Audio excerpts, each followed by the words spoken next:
എടാ സ്കൂളിൽ പഠിച്ചപ്പോ നമ്മൾ എന്തൊരു പ്രേമമായിരുന്നടാ. നിനക്കതൊക്കെ ഓർമ്മയുണ്ടാ? ഓർമ്മയുണ്ടാന്ന് മറക്കാൻ പറ്റുമോ? ഇനി ഞാനൊരു സത്യം പറയട്ടെ, ഇപ്പോഴും എന്റെ മനസ്സിൽ നീ മാത്രമേ ഉള്ളൂ. നീ എന്താ തിരിഞ്ഞു നോക്കുന്നു? അല്ല പറയുന്ന അടിവനുണ്ടാ നോക്കിയതാണ്. എന്റെ ദൈവമേ, അന്ന് എത്ര നാള് നീ എന്റെ പുറകെ നടന്നിട്ടാ ഞാൻ നിന്നെ ഇഷ്ടമാന്ന് പറഞ്ഞത് അല്ലേ?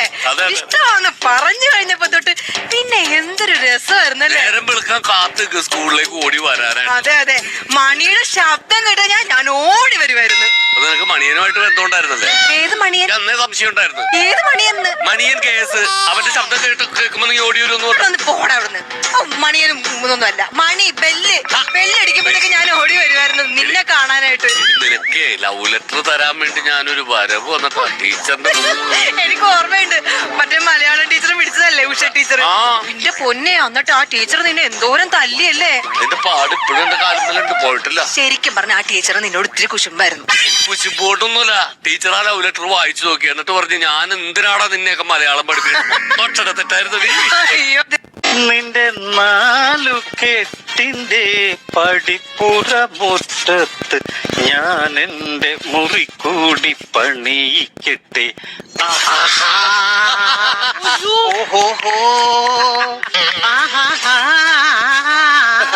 ഹലോ, ആരാ? കറിയായ? ഞാനിവിടെ പാചകം ചെയ്യുമല്ല, കറിയായോ എന്ന് എന്നോട് ചോദിക്കാം. ഞാൻ കറിയാ. ഇയാൾ കറിയാണെങ്കിൽ ചോറിന്റെ കൂടെ പോയിരിക്കും, ആരെങ്കിലും വാരി തിന്നോളൂ. പേരാർക്കറിയാ?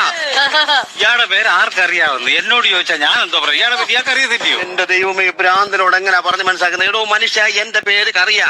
ഇൻഷലാണ് 6. ഓ കറിയാ? ഓ കറിയല്ല, ആർക്കറിയാ. വീട് പറയണമെന്നുണ്ടെങ്കിൽ മുക്കട. ഞാൻ മുക്കിയില്ലേ, ഇയാള് വീട് പറയത്തില്ലയോ? അതല്ലെന്ന് പറഞ്ഞത്, എന്റെ വീട് മുക്കട ജംഗ്ഷനിലായിരിക്കുന്നെന്ന് പറഞ്ഞത്. ഞാനൊരു സംശയം ചോദിക്കാൻ വേണ്ടി വന്നതാണ്. നിങ്ങളാണോ ഈ കാക്കയുടെ വീട് പണിതത്? അല്ല, അത് കാക്ക ചുള്ളിയൊക്കെ പറയും തന്നെ. അതല്ലേ, ഈ സലീം കാക്കയുടെ വീട് നിങ്ങളാണോ പണിതത്? അത് ഞാനാണ് നാരായണൻ. അപ്പം നാരായണൻ. അപ്പം നാരായണനല്ല, ഞാനാ നാരായണൻ മേശിരി. അപ്പോൾ നാരായണൻ മേശിരി. അപ്പോഴും ഇപ്പോഴും ഞാനാണ് നാരായണൻ. ചേട്ടായി, എന്തേലും കോട്ടായി? അതെ, ഒത്തിരി ഒന്ന് അടുക്കളയിലോട്ട് വരുമോ? എന്തിനി? അതെ, ഞാൻ സൂപ്പർ ഡിഷ് ഉണ്ടാക്കി, പക്ഷെ ഇത്തിരി ഉപ്പ് കൂടിപ്പോയി. വായി വെക്കാൻ കൊള്ളൂല. എന്തെങ്കിലും ടിപ്പ് ഉണ്ടെങ്കിൽ പറഞ്ഞു തരോ? അല്ലെങ്കിലേ നീ ഉണ്ടാക്കണത് വായി വെക്കാൻ കൊള്ളൂല. ഒരു കാര്യം ചെയ്യ്, ആ ബ്ലാവത്തോണ്ട് കള. ചേട്ടായി, എനിക്കൊരു സൂപ്പർ ഐഡിയ ഞാൻ പറഞ്ഞുതരാം. ഈ ഐഡിയ ഒന്നും വേറെ ആരൊന്നും കിട്ടൂല കേട്ടോ. ഈ കറിയിലൊക്കെ ഉപ്പ് കൂടി കഴിഞ്ഞാലേ ഒരു കാര്യം ചെയ്യണം, ഉരുളക്കിഴങ്ങ് കട്ട് ചെയ്തിട്ട് അതിനകത്ത് ഇടണം. അപ്പൊ ഈ ഉരുളക്കിഴങ്ങ് ഉപ്പിനെ മൊത്തം വലിച്ചെടുക്കും, ഒരു സൂപ്പർ ആയിട്ടങ്ങ് വരും. ഓ താങ്ക് യു ചേട്ടായി, താങ്ക് യു. പക്ഷെ ചേട്ടായി, ഞാൻ ഉണ്ടാക്കിയത് ഫ്രഞ്ച് ഫ്രൈസ് അല്ലേ?